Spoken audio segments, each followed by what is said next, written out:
Hello, everybody, and welcome to day 64 of us reading the Bible from beginning to end. Link is down below to get the full listing.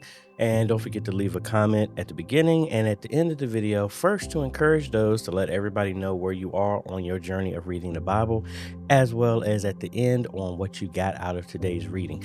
Today, we're going to be reading Deuteronomy 11 through 14. So let's go ahead and get started. You must love the Lord your God and always obey his requirements, decrees, regulations, and commands. Keep in mind that I am not talking now to your children who have never experienced the discipline of the Lord your God or seen his greatness and his strong hand and powerful arm. They didn't see the miraculous signs and wonders he performed in Egypt against Pharaoh and all his land. They didn't see what the Lord did to the armies of Egypt and to their horses and chariots, how he drowned them in the Red Sea as they were chasing you. He destroyed them, and they have not recovered to this very day. Your children didn't see how the Lord cared for you in the wilderness until you arrived here. They didn't see what he did to Dathan and Abiram, the sons of Eliab, a descendant of Reuben, when the earth opened his mouth in the Israelite camp and swallowed them, along with their households and tents and every living thing that belonged to them. But you have seen the Lord perform all these mighty deeds with your own eyes. Therefore, be careful to obey every command I am giving you today, as you may have strength to go in and take over the land you are about to enter. If you obey, you will enjoy a long life in the land of the Lord swore to give to your ancestors and to you, their descendants, a land flowing with milk and honey. For the land you are about to enter and take over is not like the land of Egypt from which you came, where you planted your seed and made irrigation ditches with your foot as in a vegetable garden. Rather, the land you will soon take over is a land of hills and valleys with plenty of rain. A land that the Lord your God cares for. He watches over it through each season of the year. If you carefully obey the commands I am giving you today, and if you love the Lord your God and serve him with all your heart and soul, then he will send the rains in their proper seasons, the early and late rains, so you can bring in your harvest of grain, new wine, and olive oil. He will give you lush pasture land for your livestock, and you yourselves will have all you want to eat.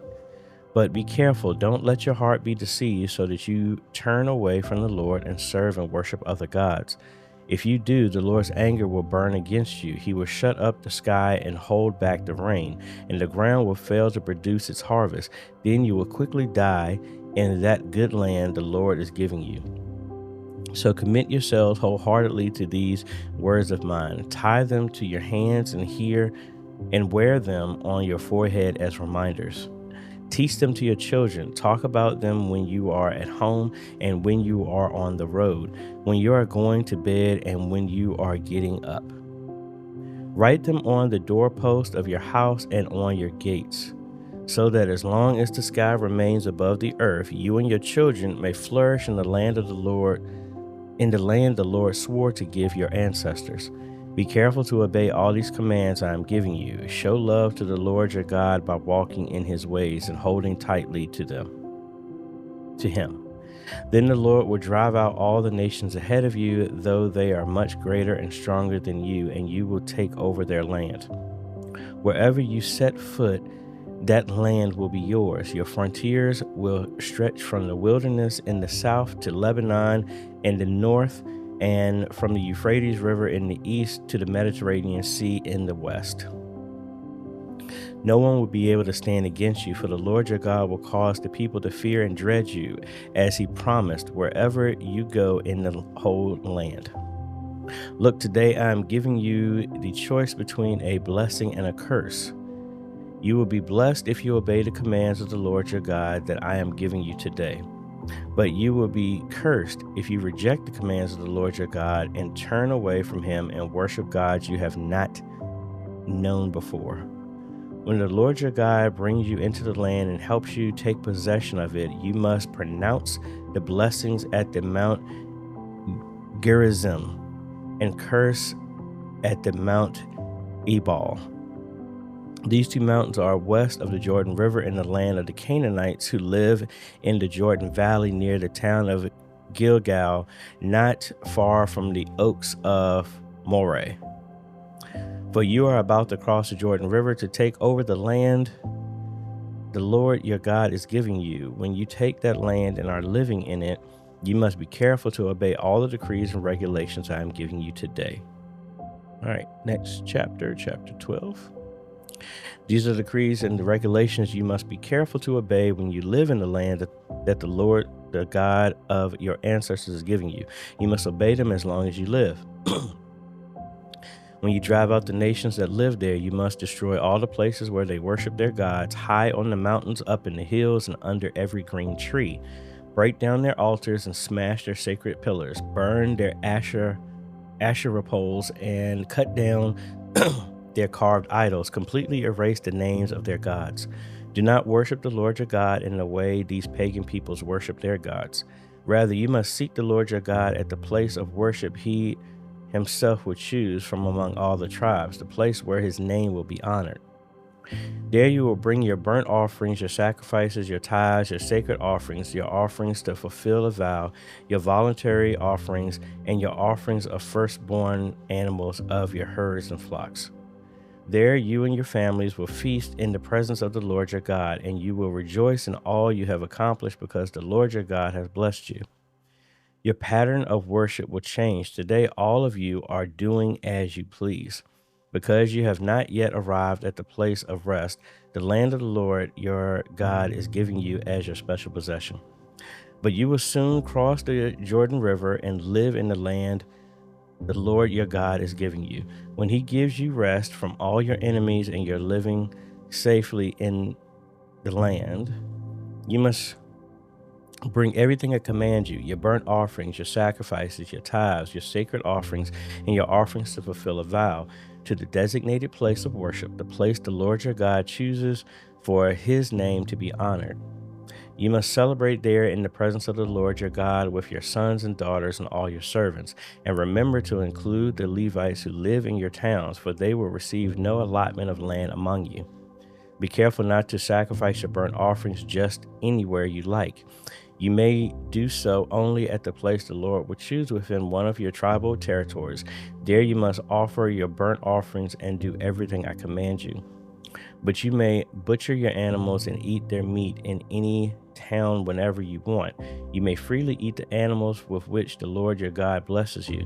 All of you, whether ceremonially clean or unclean, may eat that meat, just as you now eat gazelle and deer. But you must not consume the blood. You must pour it out on the ground like water. But you may not eat your offerings in your hometown, neither the tithe of your grain and new wine and olive oil, nor the firstborn of your flocks and herds, nor any offering to fulfill a vow, nor your voluntary offerings, nor your sacred offerings. You must eat these in the presence of the Lord your God at the place he will choose. Eat them there with your children, your servants, and the Levites who live in your town, celebrating in the presence of the Lord your God in all you do. And be very careful never to neglect the Levites as long as you live in your land.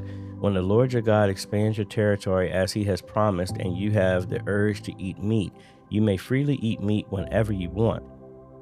It might happen that the designated place of worship, the place the Lord your God chooses for his name to be honored, is a long way from your home. If so, you may butcher any of the cattle, sheep, or goats the Lord has given you, and you may freely eat the meat in your hometown as I've commanded you.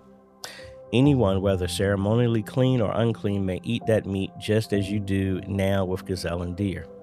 But never consume the blood, for the blood is the life, and you must not consume the lifeblood with the meat. Instead, pour out the blood on the ground like water. Do not consume the blood, so that all may go well with you and your children after you, because you will be doing what pleases the Lord. Take your sacred gifts and your offerings given to fulfill a vow to the place the Lord chooses. You must offer the meat and blood and your burnt offerings on the altar of the Lord your God. The blood of your other sacrifices must be poured out on the altar of the Lord your God, but you may eat the meat. Be careful to obey all my commands so that all will go well with you and your children after you, because you will be doing what is good and pleasing to the Lord your God. When the Lord your God goes ahead of you and destroys the nations and you drive them out and live in their land, do not fall into the trap of following their customs and worshiping their gods. Do not inquire about their gods, saying, how do these nations worship their gods? I want to follow their example. You must not worship the Lord.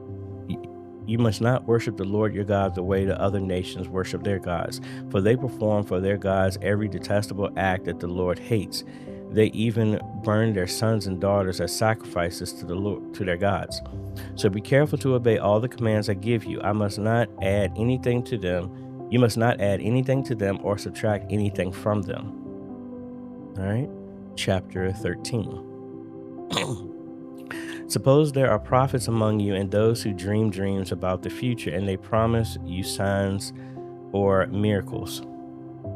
And the predicted signs or miracles occur. If they then say, come, let us worship other gods, gods you have not known before, do not listen to them. The Lord your God is testing you to see if you truly love him with all your heart and soul.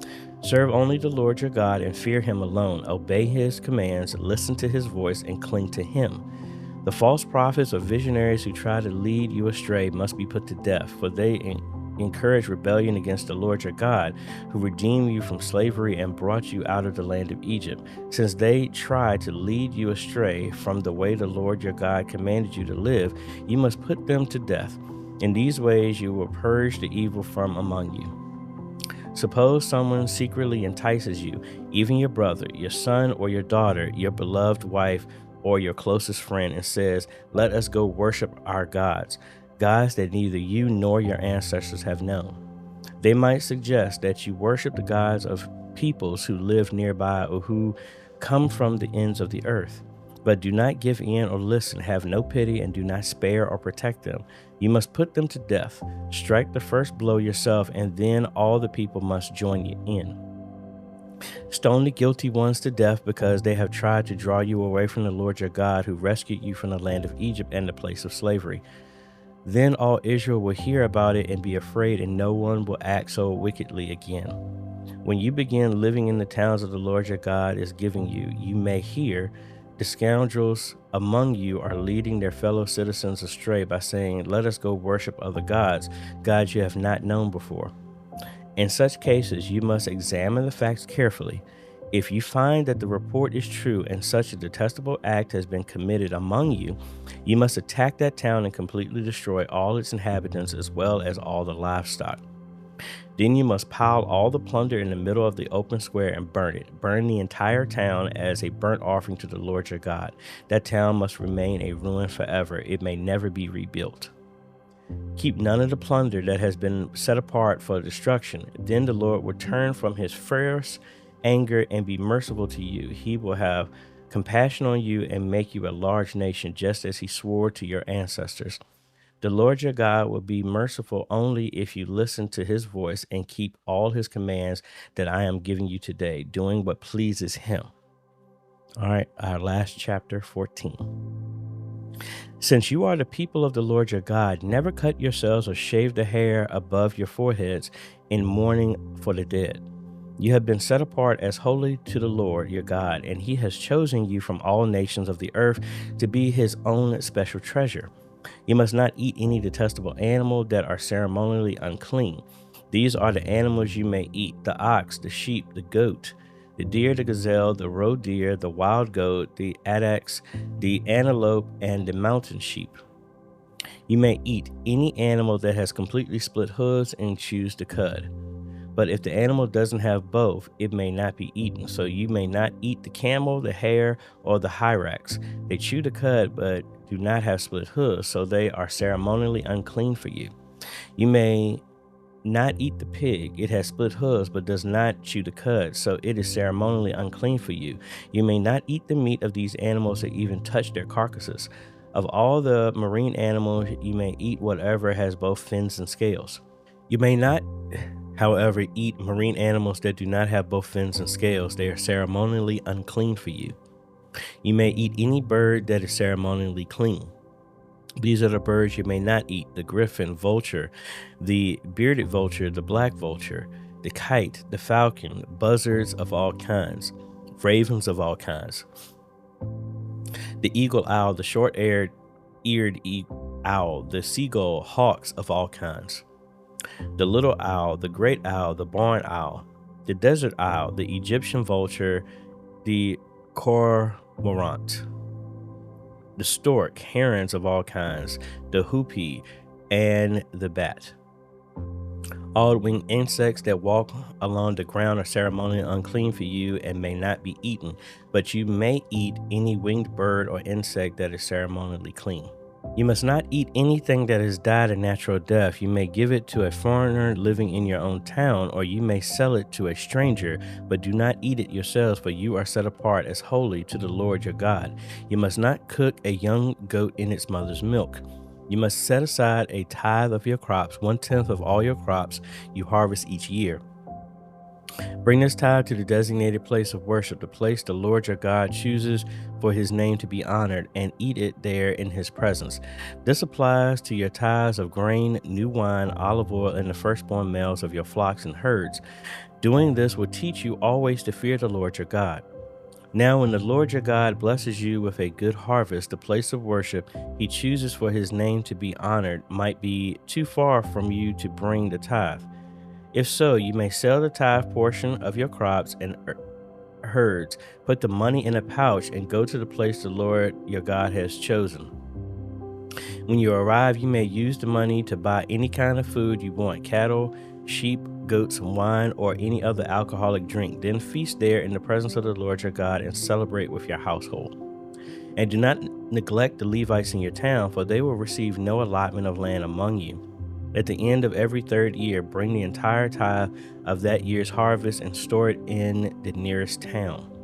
Give it to the Levites, who will receive no allotment of land among you, as well as to the foreigners living among you, the orphans and the widows in your towns, so they can eat and be satisfied. Then the Lord your God will bless you in all your work.